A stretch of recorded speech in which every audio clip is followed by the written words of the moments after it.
پیارے ناظرین کرام، السلام علیکم ورحمۃ اللہ وبرکاتہ۔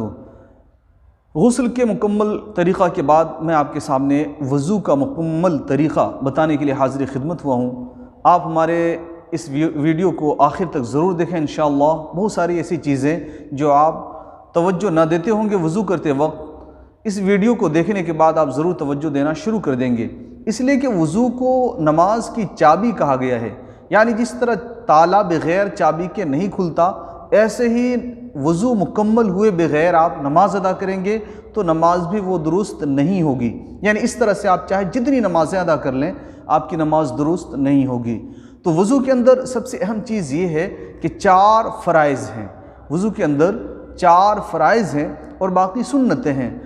تو فرض اور سنت میں فرق بنیادی یہ ہے کہ اگر آپ نے جان بوجھ کر نہیں بلکہ بھول سے بھی کوئی ایک فرض ترک کر دیا تو آپ کا وضو ہی نہیں ہوگا۔ اور سنت کے تعلق سے یہ مسئلہ ذہن نشین رکھ لیں کہ اگر بھول کر آپ کوئی سنت چھوڑ بیٹھے تو ثواب میں تو کمی ہوگی لیکن وضو درست ہو جائے گا، یعنی وضو آپ کا ہو گیا۔ اب اس سے نماز اگر پڑھیں گے تو نماز میں کوئی حرج نہیں ہوگی، ہاں اگرچہ ثواب میں سے محروم رہیں گے۔ تو وضو کے اندر جو 4 فرائض ہیں وہ اہم ہیں، نہایت ہی ضروری ہے۔ ان میں سے ایک بھی اگر آپ نے چھوڑ دیا، اگرچہ بھول سے چھوڑا، لاپرواہی کی وجہ سے چھوڑا، تو آپ کا وضو درست نہیں ہوگا۔ 4 فرض توجہ کے ساتھ دھیان کے ساتھ سنیں۔ تو پہلا فرض، پورے چہرہ کو مکمل طور پہ دھونا۔ اور چہرے کی تعریف یہ ہے کہ پیشانی کے بال اگنے کی جگہ سے لے کر تھوڑی کے نیچے تک لمبائی میں اور چوڑائی میں، ایک کان کے لو سے لے کر دوسرے کان کے بیچ کا سارا حصہ چہرے میں شامل ہے۔ اور اس پورے چہرے کو دھونا اس طرح سے دھونا کہ کوئی ایک معمولی دانہ برابر بھی حصہ سوکھا نہ رہنے پائے، اس طرح آپ دھوئیں تو یہ فرض ہے۔ ایک بار دھونا پورے چہرہ کو، یہ فرض ہے۔ پھر اس کے بعد دونوں ہاتھوں کو کہنیوں سمیت دھونا، یہ بھی فرض ہے۔ دوسرا فرض یہ ہوا۔ تو کہنیوں سمیت، تو اکثر لاپرواہی میں زیادہ تر لوگ یہ کیا کرتے ہیں کہ ہاتھ کو دھویا اور کہنی کے کچھ حصے کو چھوڑ دیتے ہیں، یا تو بھول سے یا پھر لاپرواہی کی وجہ سے، اور وہ یوں گمان کرتے ہیں کہ میرا وضو ہو گیا، لیکن اس طرح سے آپ کا وضو درست نہیں ہوگا۔ کہنی کا حصہ یہ دھیان رکھیں کہ مکمل ہاتھ جہاں تک کہ کہنی کی یہ گولائی ہے یہ سمیت مکمل نہ دھوئیں گے تب تک آپ کا وضو درست نہیں ہوگا۔ یعنی پورے حصے کو دھونا نہایت ہی لازمی ہے، تو جا کر فرض آپ کا ادا ہوگا۔ دونوں ہاتھ کو کہنیوں سمیت دھونا، یہ دوسرا فرض ہے۔ اور تیسرا فرض یہ ہے کہ آپ چوتھائی سر کا مسح کریں۔ یعنی چوتھائی سر کا مسح کرنا فرض، اس سے مراد یہ ہے کہ اگر آپ نے ہتھیلی کے برابر بھی سر پہ پھرا لیا ہاتھ، گیلا ہاتھ، بھیگا ہاتھ، اگر تر ہاتھ سر پہ پھرا لیا تو فرض ادا ہو گیا۔ حالانکہ مکمل سر کو گھیرنا یہ سنت ہے، لیکن اگر آپ نے ہتھیلی کے برابر ہاتھ پھرا لیا سر کے اوپر تو سر کا مسح ہو گیا، یعنی فرض کی ادائیگی ہو گئی۔ اب یہ تیسرا فرض ہوا۔ چوتھا فرض یہ ہے کہ دونوں پاؤں کو گٹے سمیت دھوئیں۔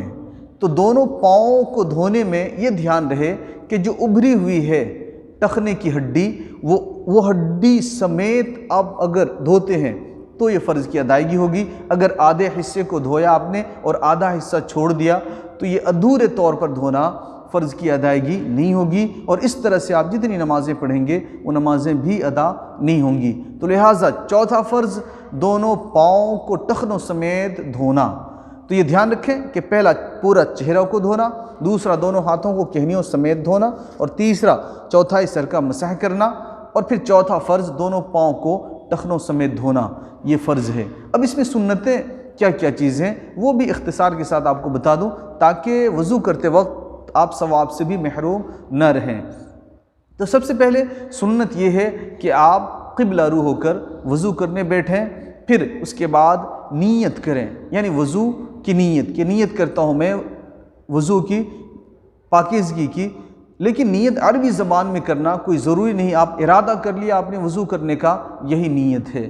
اب اس کے بعد نیت کرنے کے بعد آپ بسم اللہ شریف پڑھ کر یعنی وضو کرنا شروع کریں، ہاتھ دھونا شروع کریں، تو یہ بھی سنت ہے۔ پھر مسواک کرنا، یہ بھی سنت ہے۔ پھر کلی کرنا، یہ بھی سنت ہے، ناک میں پانی ڈالنا یہ بھی سنت ہے، اور ہر رکن کو 3 بار ادا کرنا، یعنی کلی کیا 3 بار، ناک میں پانی ڈالا 3 بار، دونوں گٹوں کو ہاتھوں کو دھویا گٹے تک، یہ 3 بار، یہ 3 بار کرنا سنت ہے۔ پھر اس کے آگے یہ ہے کہ آپ کان کا مسح کیے، یہ بھی سنت ہے۔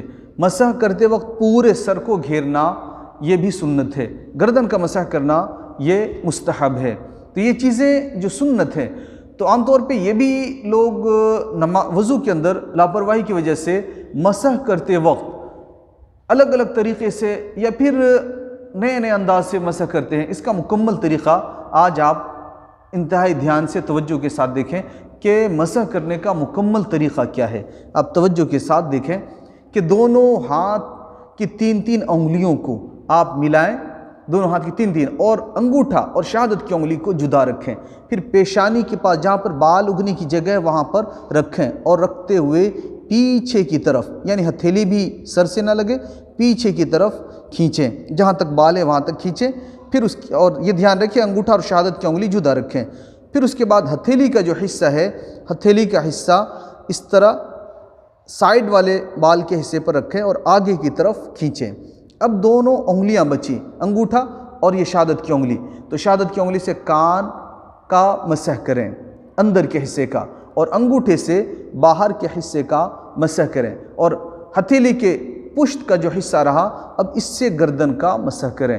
اس طرح مسح کرنا، مکمل مسح کرنا یہ سنت ہے، یہ خاص دھیان رکھیں، اور باقی عضو بھی دھونے میں یہ دھیان رکھیں کہ کوئی حصہ خشک نہ رہنے پائے، یہ سنتیں۔